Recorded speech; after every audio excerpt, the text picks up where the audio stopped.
জুলাই গণঅভ্যুত্থানের অন্যতম সাহসী কণ্ঠস্বর এবং ইনকিলাব মঞ্চের মুখপাত্র শরীফ ওসমান বিন হাদির প্রয়াণে স্তব্ধ পুরো দেশ। রাজনৈতিক অঙ্গনের পাশাপাশি বিনোদন জগতের তারকারাও এই ঘটনায় নিজেদের প্রতিক্রিয়া জানাচ্ছেন। এবার এই হত্যাকাণ্ড নিয়ে মুখ খুললেন ঢালিউড সুপারস্টার শাকিব খান। ওসমান হাদির একটি ছবি শেয়ার করে শাকিব খান তার গভীর শোক প্রকাশ করেন। তিনি লেখেন, ওসমান হাদির মতো একজন তরুণ নেতার এভাবে অকালে চলে যাওয়া অত্যন্ত বেদনাদায়ক। তিনি ছিলেন এক নির্ভীক যোদ্ধা। তার মৃত্যুতে আমরা এক অমিত সম্ভাবনাময় তরুণকে হারালাম।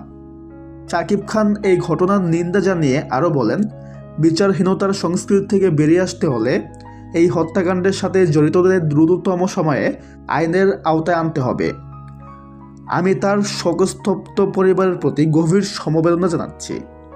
তো ভিউয়ার্স, এই বিষয়ে আপনার কি মতামত কমেন্টে জানাতে পারেন। সবাই ভালো থাকবেন। ধন্যবাদ।